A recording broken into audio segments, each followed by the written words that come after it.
Hello friends, welcome back. I am Raju stock analysis में आपका स्वागत है। आज हम पूरे ऑटो सेक्टर को कवर करने वाले हैं। अब जीएसटी घटाने की न्यूज आई और ऑटो कंपनियों के शेयर नए ऑल टाइम हाई पे हाई बनाने लगे। तो अभी इन ऑटो कंपनियों में हमें एंट्री लेना चाहिए या नहीं?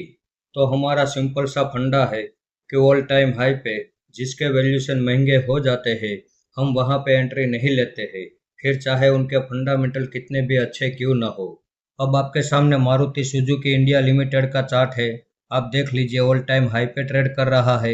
उसके बाद आप दूसरा स्टॉक भी देख लीजिए, अशोक लेलैंड, वो भी ऑल टाइम हाई पे ट्रेड कर रहा है। ये है तीसरा स्टॉक, महिंद्रा एंड महिंद्रा, जिसका शॉर्ट नेम है M&M। ये भी ऑल टाइम हाई पे ट्रेड कर रहा है। अब ये स्टॉक भी देख लीजिए, टीवीएस मोटर लिमिटेड, ये भी अपने ऑल टाइम हाई के पास ट्रेड कर रहा है। उसके बाद अगला स्टॉक भी देख लीजिए, आइशर मोटर लिमिटेड, ये भी अपने ऑल टाइम हाई के पास ट्रेड कर रहा है। अब हीरो मोटो का चार्ट भी देख लीजिए, ये भी ऑल टाइम हाई के पास पहुंचने की तैयारी कर रहा है। बजाज ऑटो का चार्ट भी आप देख लीजिए, उसमें हमारा जो पहला सपोर्ट था 6500 का, उसने वहां तक गिरावट भी नहीं की और उससे पहले ही वापस ऊपर चलना शुरू कर दिया। कोई बात नहीं, छोड़ देते हैं। अब पूरे ऑटो सेक्टर में एक ही स्टॉक ऐसा था जो हमारे सपोर्ट के पास आ रहा था, उसके ऊपर ही हमने वीडियो बनाया और उसका नाम है टाटा मोटर्स। अब उसने 1180 का ऑल टाइम हाई बनाने के बाद जो वहां से गिरावट शुरू की और उस गिरावट में वो 650 के पास ट्रेड कर रहा था, तब हमने उसके ऊपर एक वीडियो बनाया था और उसमें हमने ये भी बोला था कि इसमें हमारा जो पहला सपोर्ट है वो 525 के पास रहेगा। और आप देख लीजिए, एग्जैक्टली उसने उसी लेवल के पास ही बॉटम बनाया और वापस ऊपर चलना शुरू किया और अभी ये 716 के पास ट्रेड कर रहा है। तो गिरावट में बाय करने का यही फायदा है। ऐसा क्यों हुआ कि हमने जो लेवल निकाला था, एग्जैक्ट उसने उसी लेवल के पास ही बॉटम बनाया और वापस ऊपर चलना शुरू किया। तो इसकी दो वजह है। पहली वजह यह है कि उसके वैल्यूएशन लेवल, और दूसरी वजह यह है कि उसके चार्ट में जो टेक्निकल पैटर्न चल रही है, उस टेक्निकल की वजह से हमने ये सपोर्ट का लेवल निकाला था और रिजल्ट आपके सामने है।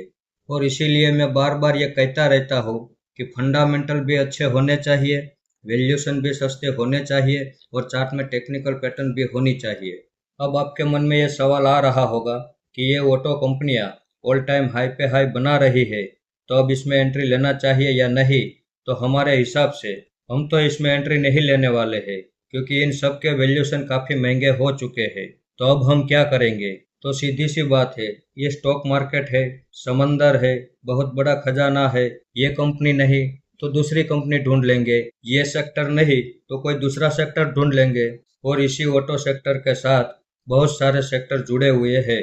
जैसे कि मैं आपको बताऊं, auto ancillary sector, auto parts बनाती है, ऑटो कंपोनेंट्स बनाती है, तो हम उनके ऊपर फोकस करेंगे। तो उनमें से हमने कुछ कंपनियों के वीडियो तो पहले से ही बना दिए हैं। आप यहाँ पे देख लीजिए, संवर्धना मदरसन इंटरनेशनल लिमिटेड पे ही हमने वीडियो बनाया था और आप देख लीजिए, उसने भी हमारे पहले लेवल के पास ही सपोर्ट बनाया और वहीं से उसने बाउंस बैक कर दिया। ये बात और है कि जिस दिन हमने वीडियो बनाया था तब यह स्प्लिट नहीं हुआ था, और जब हमने वीडियो बनाया उसके कुछ महीने बाद यह स्प्लिट हुआ है, इसलिए भाव में अपडेट हो चुका है। अब हमने मुंजाल ऑटो इंडस्ट्रीज पे भी वीडियो बनाया है, उसमें भी आप देख लीजिए, वो हमारे पहले सपोर्ट से ही बाउंस बैक करके अभी ऊपर चल रहा है। उसके बाद हमने मेनन पिस्टन लिमिटेड पे भी वीडियो बनाया, वो हमारे दूसरे सपोर्ट के पास आया था, हमने वहां पे भी दूसरी एवरेज की और अभी ये हमारे पहले और दूसरे दोनों सपोर्ट के ऊपर ही चल रहा है। अब ऑटो इंडस्ट्रीज के साथ टायर सेक्टर भी जुड़ा हुआ है और पूरे टायर सेक्टर में हमने सिर्फ एक ही कंपनी के ऊपर वीडियो बनाया था और उसका नाम है जेके टायर। अब उसने भी हमारे पहले सपोर्ट से ही बाउंस बैक करके ऊपर चलना शुरू कर दिया।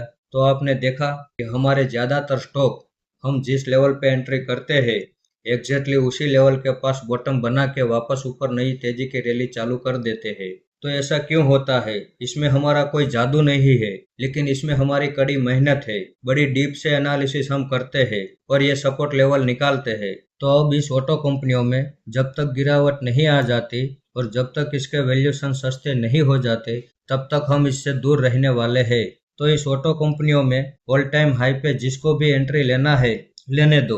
हम तो गिरावट का इंतजार करेंगे और जब इसके वैल्यूएशन सस्ते हो जाएंगे तभी हम इसमें एंट्री लेंगे और इसका वीडियो बना के आपके सामने आ जाएंगे। और इस ऑटो कंपनियों में कोई छोटी मोटी तेजी नहीं हुई है, आप यहाँ पे देख लीजिए, बहुत बड़ी तेजी की रैली हो चुकी है। तो अब हमें इस तेजी में फंसना नहीं है, हम इसमें गिरावट का इंतजार ही करेंगे। और अगर इसमें गिरावट नहीं होती है तो कोई बात नहीं, ये नहीं तो कोई और कंपनी, ये सेक्टर नहीं तो कोई और सेक्टर, यहाँ अपॉर्चुनिटी की कोई कमी नहीं है।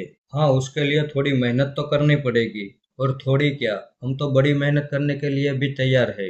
100 बात की एक बात, हमें ऑल टाइम हाई पे किसी भी कंपनी में इन्वेस्टमेंट नहीं करना है तो नहीं करना है, हमें गिरावट में ही बाय करना है। अब जीएसटी घटाने से गाड़ियां सस्ती हुई है, शेयर सस्ते नहीं हुए हैं, शेयर तो वैल्यूएशन में महंगे हो चुके हैं। तो अभी गाड़ी खरीद के एंजॉय कर लेते हैं, जब शेयर सस्ते हो जाएंगे तब शेयर खरीद के एंजॉय करेंगे। तो इस वीडियो को आप मेरी ओर से बाइंग या सेलिंग की रिकमेंडेशन ना समझे, ये मेरा पर्सनल व्यू है जो मैं आपके सामने शेयर कर रहा हूँ। ऐसे ही अच्छे अच्छे टेक्निकल और फंडामेंटल वाले स्टॉक मैं आपके सामने लाता रहूँगा। आपने यहाँ तक मेरा वीडियो देखा उसके लिए आपका बहुत बहुत धन्यवाद।